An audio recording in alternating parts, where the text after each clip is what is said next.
to Unravel with Natalie Denise.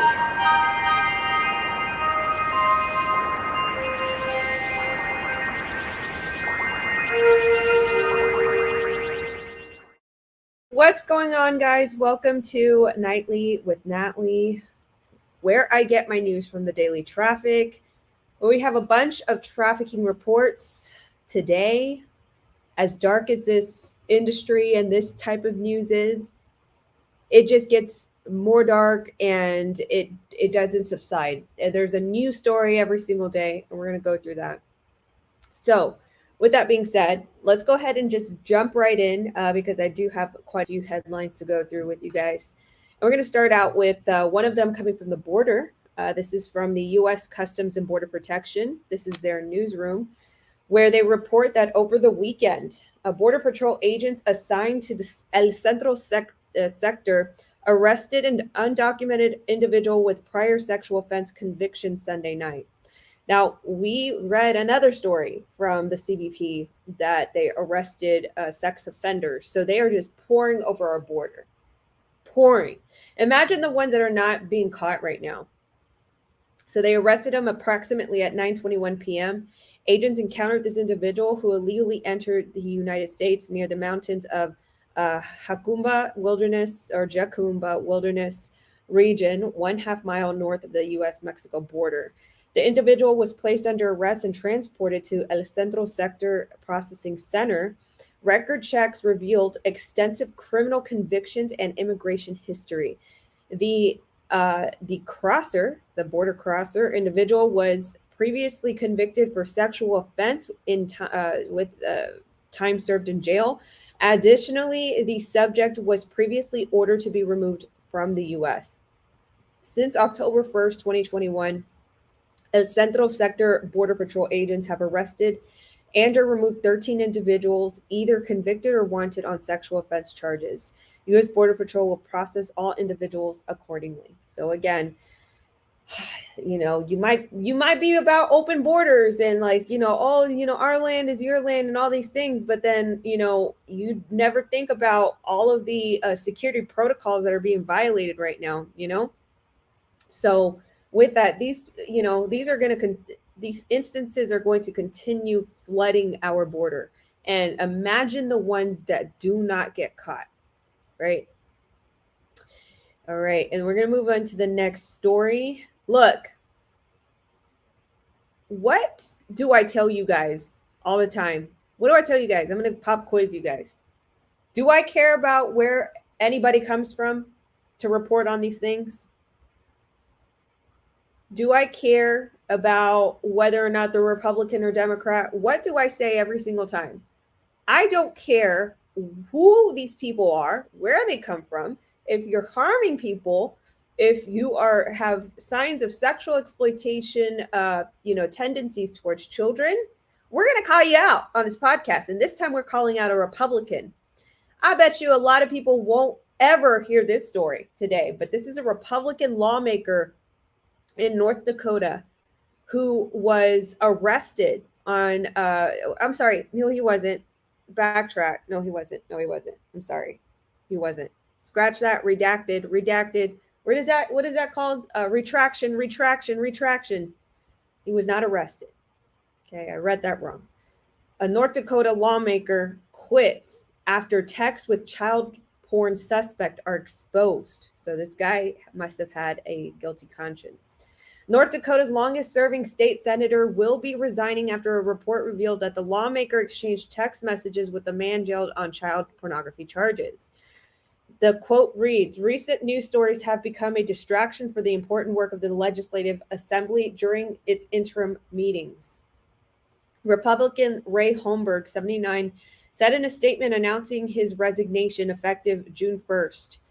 "I want to do what I can within my power to lessen such distractions." Holmberg's term was scheduled to end November 30th, and he had already announced in March that it would be his last. Holmberg had exchanged 72 text messages in August with Nicholas James Morgan de Rossier, the Forum of Fargo reported on April 1st. 72 text messages with a child abuser.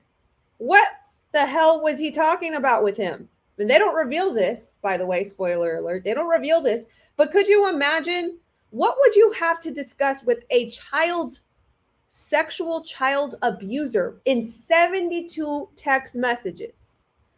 Morgan Deracier has been behind bars on charges of possessing, get this, several thousand images and videos depicting sexually abused children. He's also accused of taking 2 children under the age of 10 from Minnesota to his home in Grand Forks with the intent to sexually abuse them. So I know I rail against this a lot on this podcast, but pop quiz once again. Do you think Judge Ketanji Brown Jackson would sentence this man to something lengthy? Remember her argument. I know that this is related, so I'm going to say it. This is related. This is a perfect example. So this guy owns thousands of images and videos depicting sexually abused children. Now, the argument is that, oh, well, it's just electronic, or, oh, it's just a file, and, oh, it's because people have more access to all these files nowadays. Back then, you had to mail these pictures in, all this and that, right? I always repeat this example. But this guy, he was taking children under the age of 10. He had an intention to sexually abuse them. So thoughts do turn into actions. That's the entire point. This is why people like this need to be taken off our streets. They are a danger to society. They are a danger to children. This is why. There's no politics in between this, right? This is not a political issue. This is a humanitarian issue. This is your children issue. So people like this need to be put away. I'd say there's another remedy for this, but to keep it, at least community standard friendly, I'm not going to talk about that. So anyway, Holmberg, whose political career spans 46 years, initially told the paper that he read about the charges before saying in a later interview that he had not, according to the forum. So he's lying. So this Republican lawmaker right here, let's go back to his picture. Republican Ray Holmberg, who lied to the media, said, "Oh yeah, I read his charges," and then he later said, "Oh no, I didn't read his charges." So which one is it? I'm telling, both parties have them, dude. Both parties have these people in them. I would rather them be outed like this. The sad part is that not a lot of people are not going to know about this lawmaker that got pressured into resigning because he was talking to a child sexual abuser. The Republican lawmaker Holmberg, whose political career spans 46 years, said he didn't know about the charges. Then he said he did know, or vice versa. He said that the texts were about a variety of things when he was asked. Hey, Republican lawmaker Ray Holmberg, what were your text messages to this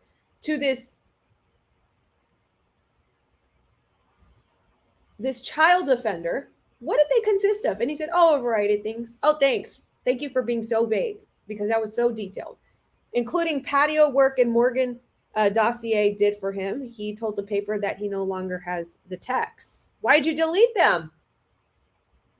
This guy, this Republican lawmaker, I'm telling you, every single walk of life does this to every single walk of life. Republican, Democrat, lawmakers, politicians. We've read on this podcast that we've seen prior mayors of cities that were charged with child pornography charges. This is happening as we speak, where we have people infiltrated in both parties that are sick. So you're telling me that this Republican lawmaker, he was texting with this, this child offender, just child sexual offender, and he had about 72 texts. He deleted all of those texts, and now he's blanking out. I don't know. I don't remember if I read the charges. I don't know if I forgot the charges or what, but he deleted all the texts. GOP Doug Burgum said that in a statement that he supports Holmberg's decision to resign without commenting further. Senate Majority Leader Rich Wardner said that he had spoken to Holmberg before his resignation announcement. No charges have been brought against Senator Holmberg at this time. He felt it is the best interest to resign at this time, Warner told the Associated Press. Now, this is the thing, though. This is the thing. I'm going to need a forensic analysis on this alleged phone of Ray Holmberg, Republican lawmaker. I need to know what text messages he deleted. If you are free of accusation, you're free of wrongdoing, why would you be afraid for your text messages to be discovered? So that's a red flag. Drop a red flag in the chat. Everybody watching, drop a red flag in the chat. There we go. Andy already knew. He had already knew. He dropped a red flag right before I even said it. Good job, Andy. So, there we go. Another politician. All right. The next story is coming from KTLA. 4 victims are rescued from a suspected human trafficker in San Bernardino County. 4 young women were rescued from a suspected human trafficker in Colton last week. The girls, ranging in age from 17 to 22, were found by members of the San Bernardino County Human Trafficking Task Force on Friday around 6 a.m. on the 400 block of North Sperry Drive. The task force located the women after they were contacted by their counterparts in San Diego County regarding a 17-year-old girl who was reported missing out of the county earlier this month and is believed to have been a victim of human trafficking.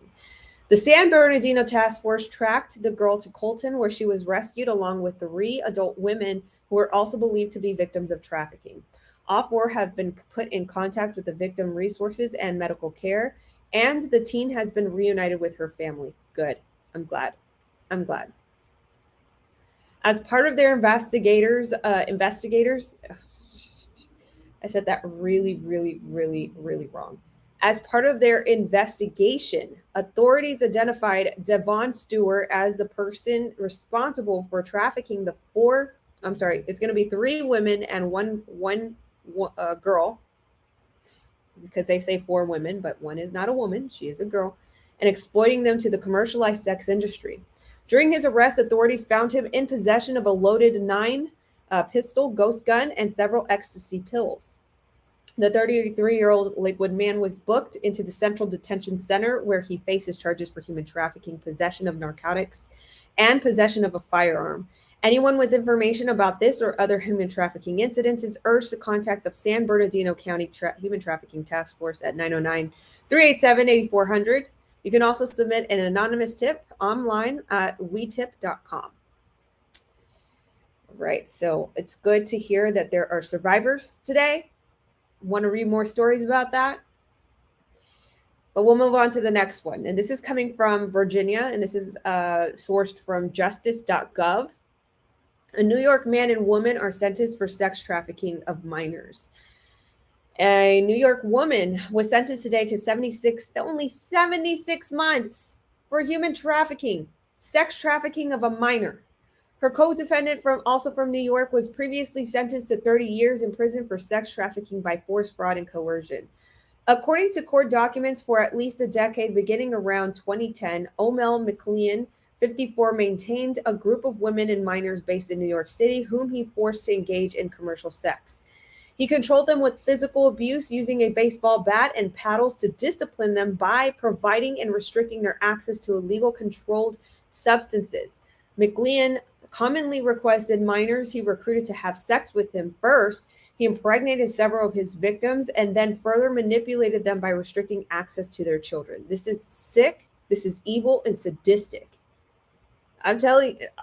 Look, a lot of this behavior, it's sourced from a person. It's classified as a personality disorder, but a lot of these traffickers that are sadistic, they have a lot of malignant narcissism traits in them, and this is definitely a malignant, narcissistic, sadistic characteristic. I said that really fast, but they're all facts. They're all true. I mean, battering the victims, first of all, battering the victims. They used baseball bats and paddles. And then they would impregnate them, and then they would restrict them access to their children. McLean recruited his co-defendant Antoinette Finkley, 26, when she was herself a minor. Eventually, she supervised the group of women and minors for McLean. She posted advertisements and arranged the commercial sex acts. When she was old enough to travel out of state, she would bring women and minors to the Hampton Roads area where McLean had substantial client base. I mean, it's, what's sad about this story is a lot of what this sounds like is that he manipulated her. He got her into that situation where he basically, groomed her into it, and she had to carry out the rest of these recruiting duties. But she herself got into trouble because, at the end of the day, I have compassion for people like that who are groomed and manipulated into that situation where, they themselves become the recruiter. But, I'd say, like, I learned a lot from, from survivors who used to do that. And they feel absolutely ashamed and broken over that they used to do that to other people. I think that these could be the best advocates, if their hearts would turn. But, this is one of the saddest scenarios where this particular woman actually ended up in trouble with the justice system because, at the end of the day, it affects lives. It's one sadistic story. And the next story coming from Fox 5 San Diego. Apparently, there was 19 arrested in a human trafficking child exploitation operation. This happened today, or this was announced today. During a multi-agency investigation, authorities arrested 20 people and recovered 5 victims involved in human trafficking and child exploitation operation in Bakersfield. Between April 20th and April 23rd, multiple agencies arrested 3 for trying to contact juveniles for lewd purposes via social media and dating apps. One of those arrested was a lieutenant with the California Department of Corrections and Rehabilitation. Jose Donaciano Valdez allegedly tried to meet up with the 13-year-old girl at the hotel for lewd purposes. The girl actually ended up being an undercover officer. CDCR, which is the California Department of Corrections and Rehabilitation, told 17 News that Valdez had been placed on administrative leave. Valdez has been with the CDCR since 2007. When he started as a cadet, according to CDCR officials, he was assigned as a correctional officer at the California Correctional Institution on June 16, 2007, and promoted to sergeant at CCI in 2013. He was assigned as a limited-term lieutenant at CCI between August 5th, 2019 and August 4th, 2021, before returning to sergeant August 5th, 2021, after the limited-term position expired. CDCR said no further details could be provided as the investigation is ongoing and being handled by the Kern County Sheriff's Office. Authorities also arrested 6 for trying to solicit sexual acts in exchange for cash and 5 alleged pimps. Maintaining a strong law enforcement presence in social media, dating apps, and physical locations where human trafficking is known is to occur is an important element of suppressing human trafficking, said Kern County District Attorney Cynthia Zimmer. Fortunately, they did not provide mugshots for this. Hopefully, they will eventually publish mugshots. I always like to show those just so that way you understand or know your environment around you. Maybe these are people that you've been around or have connections with, right? Okay, so the next story is coming from KESQ.com. Indio man is accused of trafficking 5 minors set to appear in court. We can just change that word to kids. He was sex trafficking 5 kids. A 32-year-old man, he's 32? No.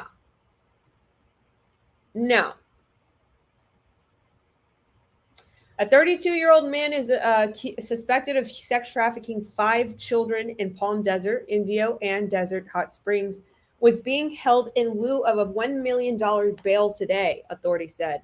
Dwayne DeAnthony Williams, an Indio resident, was transported by the Riverside County Sheriff's Department to the Southwest Detention Center on Tuesday, according to inmate records. His arrest by U.S. Marshal Service was on April 21st at the San Ysidro Crossing Sport in San Diego County, following a March 4th investigation by Riverside County Anti-Human Trafficking Task Force. Williams is being accused of human trafficking, pandering, and lewd acts with a minor. He is also accused of inducing a minor to consume fentanyl. He is set to appear in Larson Justice Center in Indio on Wednesday. Telling you, every single one of these is dark. All right, and this is like you see it here. This is a very short blurb, but again, lewd and dark nonetheless. In Missouri, coming from SpotOnNewJersey.com, a Missouri man in New Jersey was charged with sexually exploiting 2 Newark children online. John Carpenter, 41 of Lebanon, Missouri, has been charged with endangering the welfare of a child, sexual assault, manufacturing child exploitation material, and subjecting 2 young children to sexual abuse, according to an April 19th press release from Essex County Prosecutor's Office. Let's see if... Oh, yes, there is more. Perfect. Office. The charges arose out of an investigation that started in South Carolina, where authorities discovered videos of 2 young girls engaged in sexual acts that may have been sent from Newark. Because of the connection to New York, the Essex County Prosecutor's Office became involved in December of 2021 and identified the 2 children as 2 New York sisters, Newark, New Jersey, sisters, ages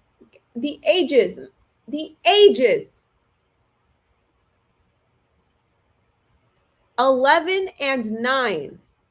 As a result of the investigation, which is ongoing, the defendant is facing federal child pornography charges and is being held without bond in Missouri. Acting Essex County Prosecutor Theodore Stevens II praised all agencies involved, noting that this case is yet another example of the danger that young children face online. The charges are accusations. All defendants are presumed innocent unless they are enter a guilty plea or are found guilty beyond a reasonable doubt in the court of law. 11 and 9 years old, these kids.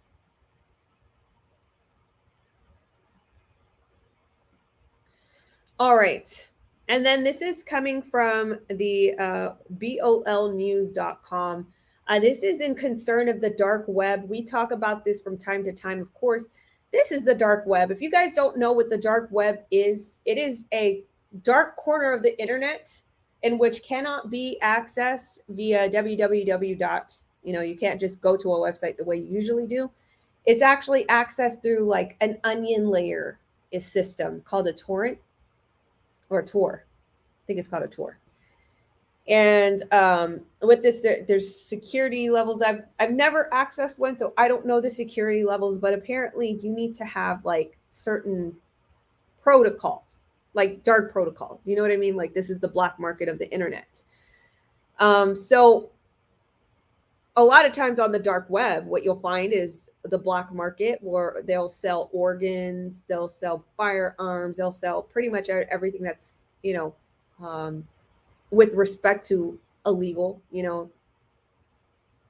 so, pretty much bad actors who can't get a gun license, they'll go purchase a gun there. You can purchase a child there, a lot of dark things. So this story covers sexually abusing kids, filming and selling on dark web. Fresno man receives a life sentence. Good. At least it's something, right? At least there's progress in the system. If it's not the latter, at least it's life behind bars. I know our tax dollars don't want to pay for this, but I'd rather them be off of the streets. And this is in California, for crying out loud.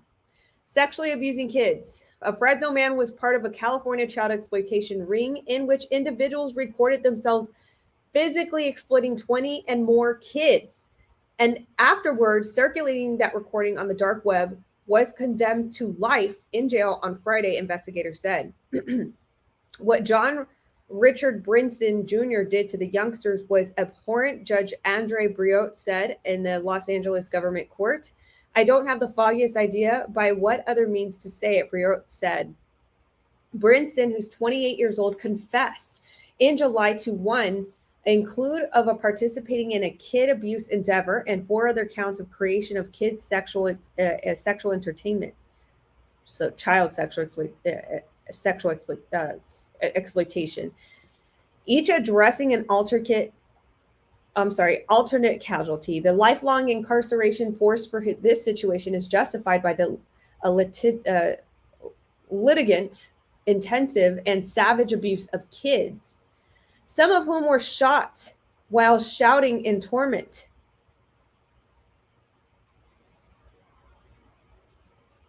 You guys heard that? This is what they do on the dark web. You guys heard with the description? This is what they sell on the dark web. Why do you find it that there's so many kids that go missing every single day? Already, like a couple of weeks ago, we reported that 75 already in New York were missing, 100 in California. Listen to this. The lifelong incarceration forced for this situation is justified by the litigants' intensive and savage abuse of kids, some of whom were shot while shouting in torment.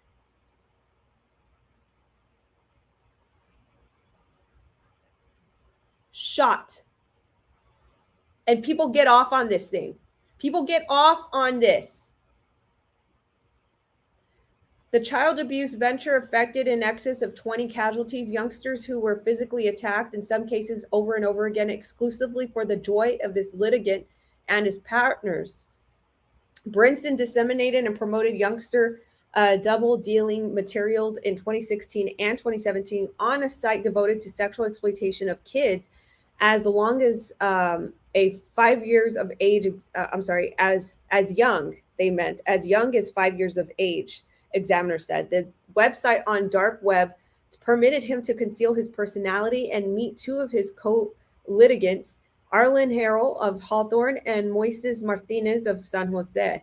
Harrell and Martinez each independently carried youngsters, children. I don't like that they changed the name to youngsters. Children. They carried children to Brinson's home that they manhandled together while shooting kid erotic entertainment videos. So I don't know what this article means by shooting, because when I first read that sentence, they were shot while shouting in torment. I at first thought that they were shot with a weapon, but it could be that this article, the way that they weirdly word everything, it could mean that they were filming while the kids were shouting in torment, which means that this was very brutal child sexual exploitation material, abuse material. I'm just gathering the context and the dialect of how they wrote this article. I apologize. So they manhandled it together while they were filming the kid making erotic entertainment videos with the child. Harrell, who confessed to participating in a child abuse venture, getting authority from a minor for motivations behind creating child sexual entertainment abuse material. I don't like the way they word this article. It's horrible. Just say what it is. I'm sorry. At least it's being reported, but this frustrates me. So creating child sexual abuse material, creation of child sexual abuse material, and ownership of this material was condemned to life in jail on Friday. Martinez confessed to participating in the child abuse endeavor and creation of the same thing, CSAM, and was condemned to 55 years in jail. And Brinson's roommate was condemned to 12 years in jail. I just do not like the way that they did this. But with this being said, this is how sick and depraved the world is. yet another night of darkness, you know. But this is exactly why I have to do what I do. This is why I had to change the content that I have on here. You know, I could talk about pop culture, I could talk about anything, you know, that I want, and hopefully I will get to it, you know, on my, you know, with the rest of the channel, because I could do more interviews and stuff like that.